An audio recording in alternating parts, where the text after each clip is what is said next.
विवाह संस्कार। पहले हमने विवाह संस्कार का क्या इम्पोर्टेंस है, उसकी सामाजिक महत्व, जो सोशल इम्पोर्टेंस क्या है, उसका कल्चरल सांस्कृतिक महत्व क्या है, और उसका जो रिलीजियस इम्पोर्टेंस है, धार्मिक महत्व क्या है। विवाह के बाद जो गृहस्थाश्रम होता है, जो मैरिड लाइफ, वो कितना इम्पोर्टेंस रखता है इंडिविजुअल की लाइफ में, और सोशियली भी कितना इम्पोर्टेंट है, उन सब के ऊपर हमने डिटेल में डिस्कशन किया था। उसी विवाह संस्कार, क्योंकि विवाह संस्कार हमारे लाइफ में जितने संस्कार है उनमें सबसे बड़ा रोल यही निभाता है, तो इसलिए इनको ठीक से अच्छी तरह हर पहलू को समझने की जरूरत है। तो आज जो हम चर्चा करेंगे विवाह संस्कार के जो रिचुअल्स होते हैं, उसमें जो इम्पोर्टेंट रिचुअल्स है, जो विधि है, कर्मकांड, वो कितने इंटरेस्टिंग है और कैसे मैसेज देते हैं। वो अलग बात है कि हिंदुओं में अब समझने समझाने की वो ना एबिलिटी है रहा, ना इंटरेस्ट रहा। पुरोहित लोग विवाह कर देते हैं, उनको पता ही नहीं कि क्या मंत्र बोलते हैं और क्यों बोलते हैं। आज जिनकी शादी होती है इनको भी इन चीजों में इंटरेस्ट नहीं, खाना पीना नाचने गाने में ही इंटरेस्ट रहता है, इसीलिए ये सब चीजें पीछे चला गया। मैं जानबूझ के ये टॉपिक इसीलिए लिया कर्मकांड से, जब आप समझेंगे कि जब विवाह हो रहा होता है लड़के लड़की का, तो उसमें जो विधियां की जाती हैं, जो मंत्र पढ़े जाते हैं, वो कितने अच्छे विचारों वाले मंत्र होते हैं, और उन विधियों के पीछे क्या सोच है। और जो लड़का और लड़की जिनकी शादी हो रही है, अगर उनको कोई ये समझाए, उनको अगर पता चले, तो शायद आगे जाकर लाइफ में जो मैरिड लाइफ के, वैवाहिक जीवन के बहुत सारे प्रॉब्लम नहीं होंगे। जो प्रॉब्लम इसीलिए होते हैं क्योंकि उनको पता नहीं है कि शादीशुदा लाइफ में कैसे जीना चाहिए और एक मैरिड लाइफ में क्या करना चाहिए। हर आदमी तो गूगल में सर्च करके ये पढ़ के नहीं शादी करता है कि मुझे शादी के बाद क्या करना है, नहीं करना है। उसमें अनपढ़ लोग भी होते हैं, गांव के लोग भी होते हैं, पढ़े लिखे भी होते हैं, किनके पास टाइम है नहीं, किनके पास टाइम है। हर कोई किताबें खरीद के तो नहीं पढ़ेगा। पत्नी से कैसे बिहेव करे, पति से कैसे बिहेव करे, किन चीजों का ध्यान रखे, आजकल तो हर चीज के बुक्स और ऑनलाइन मिल जाता है। ये चीजें विवाह के समय जो पुरोहित है उन मंत्रों को वो समझाएं और विधियों को ठीक ठीक समझाएं, तो बच्चों पर उसका इम्पैक्ट पड़ता है कि पति और पत्नी के रिश्ते में क्या क्या चीजों का ध्यान रखना होता है। इसीलिए आज हमने ये टॉपिक चुना। उससे पहले और एक बहुत इंपॉर्टेंट टॉपिक है विवाह से रिलेटेड, और वो है 8 तरह के जो विवाह हमारे शास्त्रकारों ने, धर्मशास्त्रकारों ने जो रिकमेंड किया है। रिकमेंड करने का अर्थ नहीं कि उन्होंने प्रेस्क्राइब किया है कि 8 तरह के शादियों में से कोई एक करो, नहीं। समाज में 5,000 साल पहले, 10,000 साल पहले हो या आज हो, जिस तरह के लड़कियों के साथ व्यवहार होता है, उन स्त्रियों के परिस्थिति को, उनके सिचुएशन को देख करके उनको उनकी खराब से खराब सिचुएशंस को अकोमोडेट करने के लिए हमारे शास्त्रकारों ने 8 तरह के शादियों को एक्सेप्ट किया है। रेकमेंड किया नहीं, एक्सेप्ट किया है। 7 तरह की जो 8 तरह की जो शादियां हैं, आज पहले हम उसी से चर्चा करेंगे। मनुस्मृति का मैं कोट कर रहा हूं, पर जरूरी नहीं कि जो कुछ मैं बता रहा हूं वो सब मनुस्मृति में ही है। सभी धर्मशास्त्रों में थोड़ा बहुत चेंजेस के साथ ये मिलता है। चतुर्णामपि वर्णानां प्रेत्य चैह हिताहितान् अष्टौ इमान् समासेन स्त्री विवाहान् निबोधत। ब्राह्मो दैवस्तथैवार्ष प्राजापत्यस्तथासुरः गान्धर्वो राक्षसश्चैव पैशाश्चाष्टमो धमः। धर्मशास्त्रकार कहते हैं ये जो विवाह के 8 तरीके हम बता रहे हैं, वो स्त्रियों के विवाहों की बात कर रहे हैं, महिलाओं से रिलेटेड विवाहों की बात कर रहे हैं। और ये 8 विवाह किसी भी वर्ण में हो, जात में हो, वो उनके लिए रिकमेंडेड है। और उनका नाम क्या है? ब्राह्म विवाह, दैव विवाह, आर्ष, प्राजापत्य, आसुर, गांधर्व, राक्षस, पैशाच। वो जो सबसे शुरू के जो ब्राह्म विवाह है, ये सबसे बेस्ट और अच्छा विवाह है। सबसे जो वर्स्ट और लोएस्ट कैटेगरी का विवाह है, पैशाच है। आप कहेंगे इसमें लोएस्ट की क्या मतलब है, वर्स्ट की क्या मतलब है? अगर वो इतना वर्स्ट है तो उस विवाह को माना क्यों जाता है? उस मैरिज प्रोसीजर को एक्सेप्ट ही क्यों किया जाता है? किया जाता है स्त्रियों की प्रॉब्लम्स को देख करके उनको उनका एक सोशल सॉल्यूशन निकालने के लिए किया जाता है। उनमें सबसे पहले ब्राह्म विवाह की चर्चा करेंगे। आच्छाद्य चार्चयित्वा च श्रुतशीलवते स्वयं आहूय दानम कन्याया ब्राह्मो धर्म प्रकीर्तितः।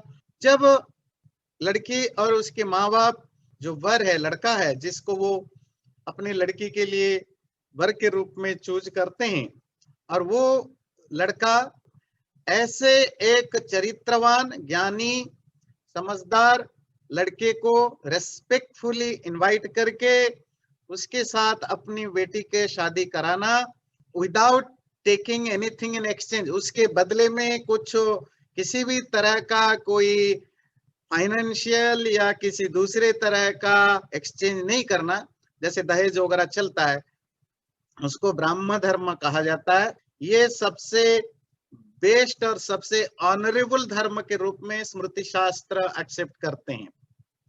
सेकंड कैटेगरी का जो आजकल ये नहीं है, पर प्राचीन काल में कहीं कहीं ऐसा देखने को मिलता था, हर जगह नहीं, उसको कहते हैं दैव विवाह। वो एक स्पेशल केस में एक तरह की शादी होती थी। यज्ञे तो वितते सम्यक ऋत्विजे कर्म कुर्वते अलंकृत्य सुतादानम दैवम धर्मम प्रचक्ष्यते। जो प्राचीन काल में जो बड़े बड़े यज्ञ होते थे, छोटे से लेकर बहुत बड़े बड़े यज्ञ होते थे, जो ऋषि लोग ऋत्विक बन के या यज्ञ के पुरोहित बन के आते थे, कभी कभी उनको अपनी बेटी से ब्याह किया जाता था, उनकी शादी करा दी जाती थी कन्या के साथ, तो उसको दैव विवाह कहा जाता था। तो ये एक स्पेसिफिक परिस्थिति में ऐसी शादियां होती थी, उसको भी एक्सेप्ट किया गया। तीसरी शादी होती है आर्ष विवाह। एकम गो मिथुनम द्वेवा बरादादाय धर्मत कन्या प्रदानम विधिवत आर्षो धर्म स उच्यते।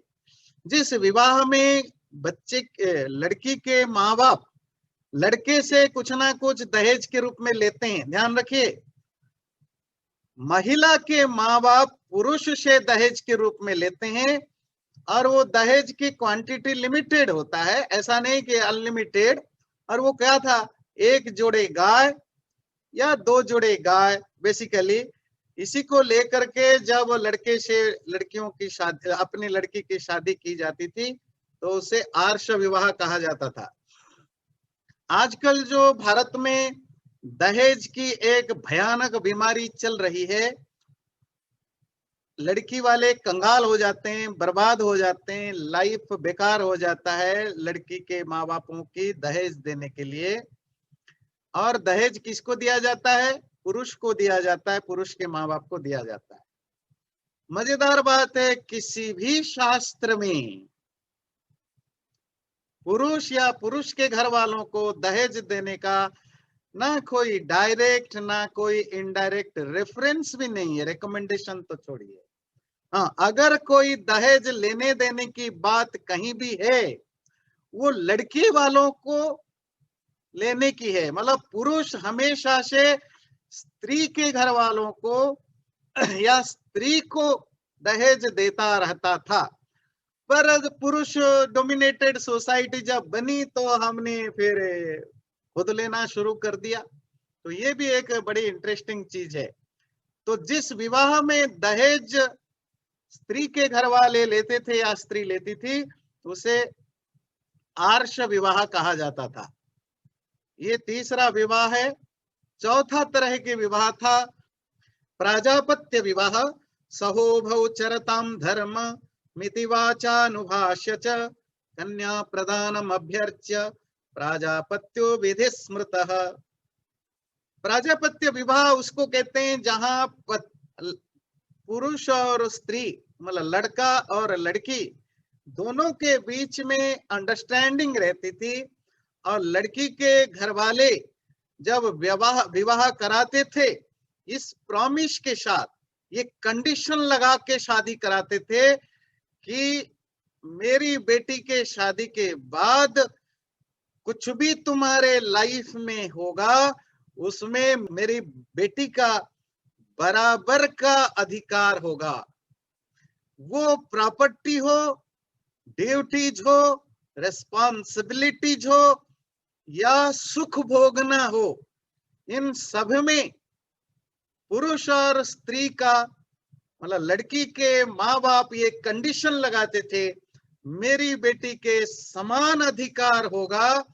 इस कंडीशन के साथ लड़की को जो ब्याहते थे उसको प्राजापत्य विवाह कहा जाता है। जो आजकल की मॉडर्न एज में पढ़े लिखे लोग, समझदार लोग जिस तरह की शादी को अप्रिशिएट करते हैं वो यही प्राजापत्य विवाह है, जहां लड़का और लड़की को शादी के बाद बराबर का हक मिले, इक्वल राइट्स मिले।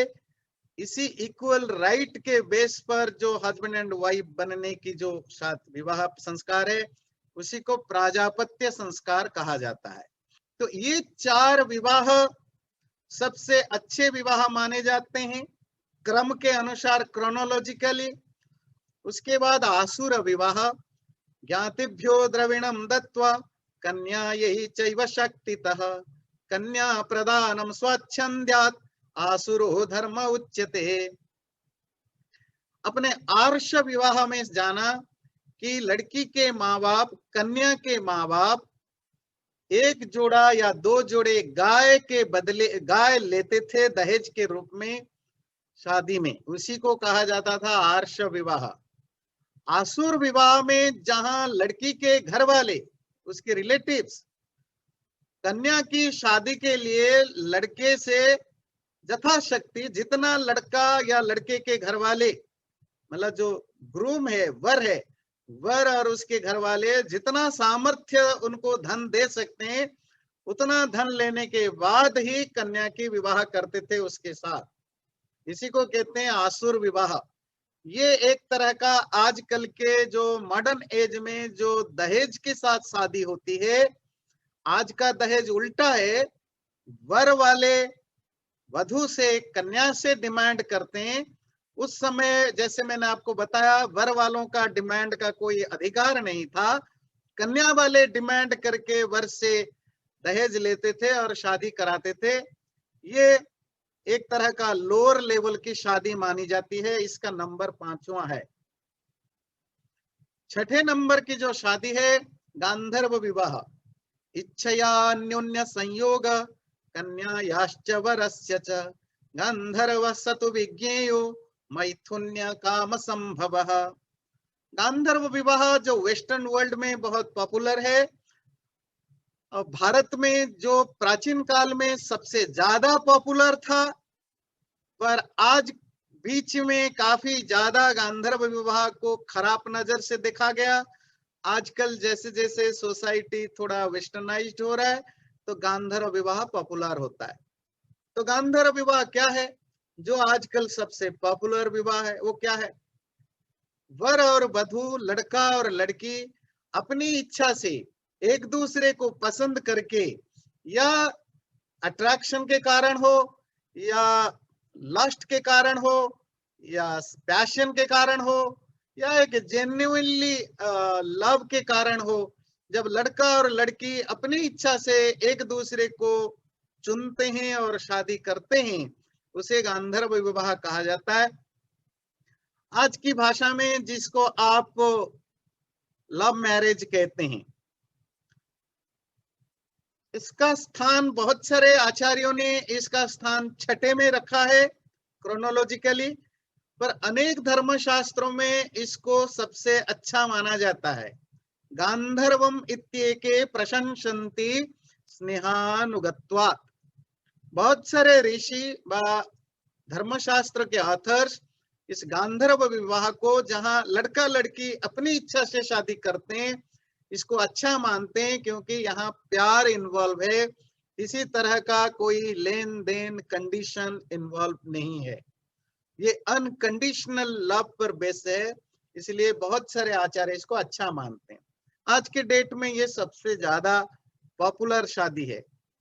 इसका अर्थ ये नहीं है कि इसमें कोई कमियां नहीं है, हर विवाह में कुछ ना कुछ अच्छाइयां है, कुछ ना कुछ कमियां है।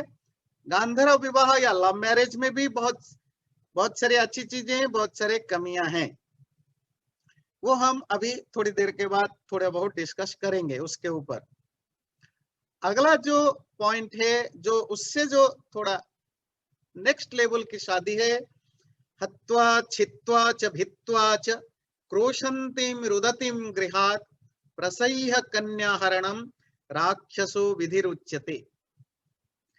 जिस विवाह में लड़की को कोई बदमाश जबरदस्ती छीन के ले जाता है, मारपीट करके ले जाता है, वो जो कहते हैं ना किडनैप करता है, उनके घर वालों को परेशान करके ले जाता है किडनैप करके, और जबरदस्ती अपने साथ रखता है, उसके साथ खराब संबंध बनाता है या शादी करता है, उसको राक्षस विवाह कहा जाता है। और जो 8वां सबसे लोएस्ट कैटेगरी का विवाह है, उसको कहते हैं पैशाच। सुप्ताम मत्ताम प्रमत्ताम वा रहो यत्रोपगच्छति स पापिष्ठो विवाहानां पैशाश्च अष्टमो धमः। जब किसी सोई हुई लड़की को या किसी भी तरह के इंटॉक्सिकेटेड करके बेहोश की गई लड़की को या अनकॉन्शियस बना करके किसी लड़की को उठा लिया जाता है, किडनैप कर दिया जाता है और उसके साथ शादी कर ली जाती है, किसके द्वारा? कोई सबसे बड़ा पापी, मतलब जानवरों से बदतर, शब्द दिया पापिष्ठ, जानवरों से बदतर व्यक्ति के द्वारा ऐसे विवाहों को पैशाच विवाह कहा जाता है। ध्यान रखिए, जिस भी विवाह में आप कहेंगे ये जो राक्षस और पैशाच विवाह को एक्सेप्ट ही क्यों किया, इतना गंदा है, कोई किसी को किडनैप करके, मार काट करके, बेहोश करके, शराब पिला के शादी करता है, इसको हिंदू धर्म में एक्सेप्ट ही क्यों किया? अगर एक्सेप्ट नहीं किया जाएगा, लड़कों का कुछ बिगड़ेगा नहीं, बिगड़ेगा लड़कियों का। वो फिर उनको समाज से बाहर निकाल दिया जाएगा, उनको परिवार वाले एक्सेप्ट नहीं करेंगे, तो उनकी ये जो हेल्पलेसनेस होगी, उससे बचने के लिए इसको, अल्दो ये सबसे घटिया है, इसको भी शादी का एक रूप दिया, पर शास्त्रकार कहते हैं ये सबसे अधम, सबसे लोएस्ट कैटेगरी का विवाह है। सिर्फ बहुत ही क्रूर, बदमाश, दुष्ट लोग इस तरह के पाप कार्य करते हैं। अब अगली बात जो है, ये 8 शादियों में, सब विवाहों में कुछ ना कुछ अच्छाइयां हैं, कुछ ना कुछ बुराइयां हैं। वेदों से लेकर अलग अलग शास्त्रों में जो बेस्ट सॉल्यूशन बताया गया कि जहां लड़का लड़की एक दूसरे को पसंद करते हो, चाहते हो, और माता पिता पेरेंट्स की उसके साथ भी सहमति हो, एग्रीमेंट हो, एग्री करते हो, और जहां किसी भी तरह का कोई कंडीशन, लेन देन या किसी भी तरह का कंडीशन ना हो, तीसरा जहां लड़का और लड़की बराबर हो, वो सबसे बेस्ट विवाह होता है। पर सोसाइटी में ऐसा नहीं दिखता है। सोसाइटी में जो दिखता है उसको समराइज्ड करके, क्लासिफाई करके हमारे पूर्वजों ने 8 तरह के विवाह की व्यवस्था की, पर यह भी बताया जो बेस्ट रास्ता ये है कि जहां लड़का लड़की और उनके माँ बाप, जब चारों में 4 नहीं 6, बोला लड़का लड़की और उनके माँ बाप 2 होंगे 6, जब 6 लोगों के बीच में सहमति बने, माँ बाप अपने बच्चों की इच्छा को रेस्पेक्ट करे, और बच्चे जो गांधर्व विवाह की बात हम कर रहे थे उसमें क्या कमी है? ज्यादातर लव के कारण, प्रेम के कारण नहीं होता है।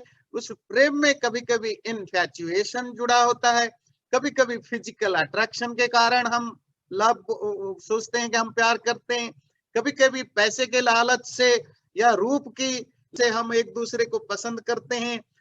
तो जब अंदर कोई और कारण से हम प्यार करने की नाटक करते हैं या प्यार करने की कोशिश करते हैं, तो वो भी गांधर्व विवाह ही होता है, वो भी लव मैरिज ही होता है। पर आगे जाकर ऐसे विवाह बहुत दिन टिकते नहीं है। बहुत कम ऐसा होता है जहां प्योर लव होता है, जहां अनकंडीशनल लव होता है। मोस्ट ऑफ जगह लव के पीछे, प्यार के पीछे कोई ना कोई सेकंड रीजन होता है, या तो रूप है, या सुंदरता है, या फिजिकल अपीयरेंस है, या पैसा है, या प्रॉपर्टी है, या कुछ ना कुछ बैकग्राउंड में रहता है। अगर इन्हीं के लव मैरिज में ये सब फैक्टर काम करते हैं, इसीलिए बहुत सारे जगह लव मैरिज भी नहीं चलते हैं। तो पेरेंट्स की इन्वॉल्वमेंट होने से पेरेंट्स इन चीजों का ध्यान रखते हैं। बच्चे, लड़का लड़की अपने हिसाब से चूज करते हैं। पेरेंट्स को अनुभवी होने के कारण जो उसमें प्रॉब्लम्स है, जो प्लस माइनस है, वो उसको समझते हैं। जब बच्चे और माँ बाप मिलजुल के करते हैं, दैट इज द बेस्ट जो टाइप ऑफ मैरिज जो हमारे शास्त्रों में रिकमेंडेड है। तो इस तरह के ये जो 8 तरह के विवाह है, उसमें पहले की जो 5 तरह के विवाह है उसको प्रशस्त माना जाता है। प्रशस्त का मतलब होता है प्रेजवर्थी। और जो दूसरे 5 को, उनको इतनी प्रशंसा नहीं की जाती। और हमारे शास्त्रकार कहते हैं आसुर, पैशाच और राक्षस, ये ऐसा विवाह कभी नहीं करना चाहिए। कोई भी समझदार व्यक्ति को ऐसा विवाह नहीं करना चाहिए। तो ये है 8 विवाहों के बारे में थोड़ा सा डिटेल जानकारी। चैनल को सब्सक्राइब जरूर करें और वीडियो अच्छा लगे लाइक भी जरूर करें।